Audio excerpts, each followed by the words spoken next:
ini saya membawakan topik core value ASN berakhlak nih. Tapi kali ini saya nggak sendiri, saya sama senior keren saya yang juga menjadi panutan saya nih kali ini, yaitu Bang Jeffrey Ramadhani. Oke. Sebelum masuk ke topik pembicaraan, saya ingin memperkenalkan diri. Nama saya Amelia Fauzia, saya CPNS dari Kantor SAR Banjarmasin, dan juga ada Bang Jeffrey Ramadhani. Terima kasih. Oke, kita masuk aja ke topik pembicaraan kita nih, Bang. Saya mau nanya nih, Bang, kan core value ASN berakhlak nih. Menurut Abang itu tuh cuma slogan aja atau fakta nih, Bang? Iya, terima kasih Ami.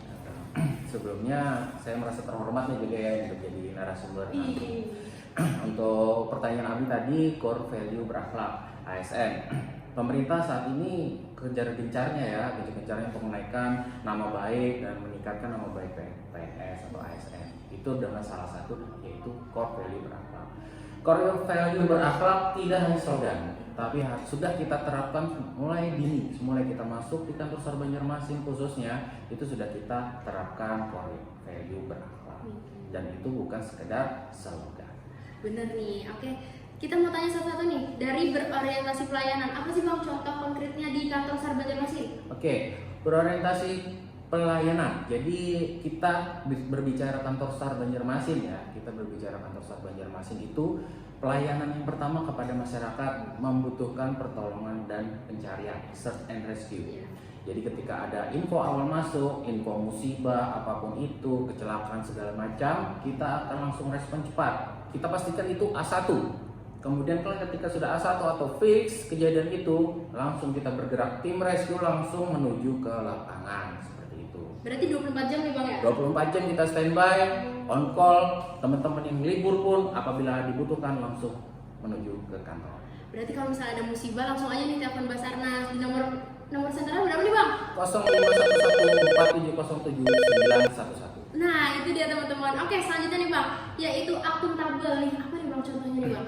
Oke, akuntabel kita setiap melakukan operasi SAR itu tidak ada biaya sepeser pun. Sepeser pun Bang? Dicatat ya, tidak ada biaya sepeser pun. Mau itu dari warga, masyarakat ataupun perusahaan. Jadi kita menerapkan SOP 7 hari pencarian dan sampai korban berhasil ditemukan. Seperti itu. Jadi guys, operasi SAR itu nggak berbayar sama sekali ya, bener ya Bang ya?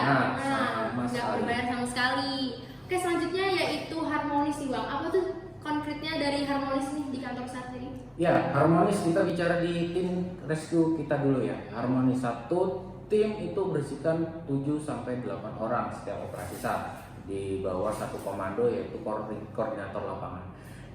Koordinator lapangan mengharmonisasi semua teman-teman atau anggota timnya. Itu semua dilihat dari keterampilan dan kompetennya. Contoh kecil, ketika ada musibah di jurang, kita akan mengambil anggota yang sudah pendidikan vertical rescue atau handler rescue teknik. Jadi kita harmonisasi semuanya dan untuk keberhasilan operasi SAR.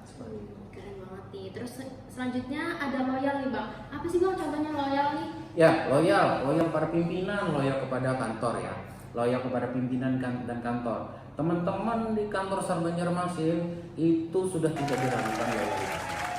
Mau dia libur, mau tanggal merah, ataupun hari raya lebaran, apabila tugas memanggil, kita standby 24 jam on call teman-teman. 24 jam nih on call guys, jadi telepon kapan aja pasti dijawab nih sama Basarnas. Betul tidak?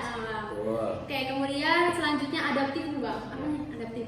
Adaptif, kita bicara adaptif yaitu mengikuti perkembangan zaman.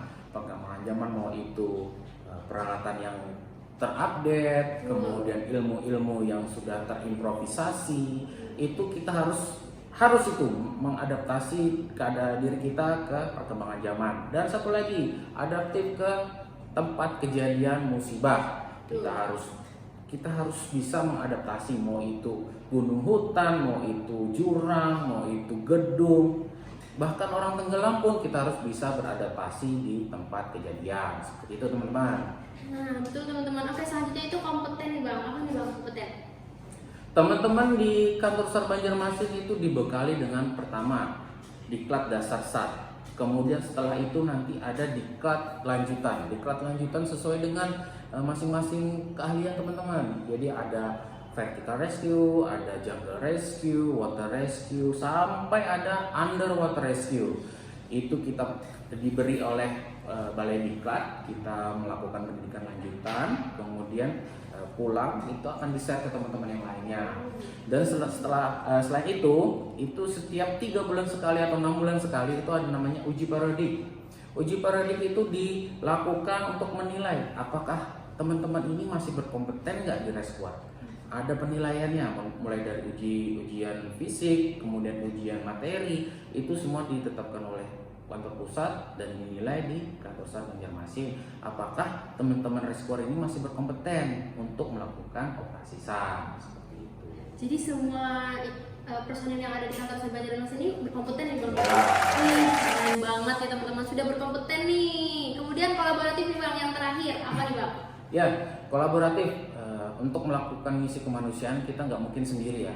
Jadi kita di lapangan selalu berkoordinasi dengan instansi terkait, TNI, Polri, BPBD, PNI, semua organisasi yang atau relawan yang melakukan pekerjaan kemanusiaan. Jadi kita berkolaborasi jadi satu untuk tujuan kemanusiaan. Gak ada yang namanya Basarnas duluan, gak ada.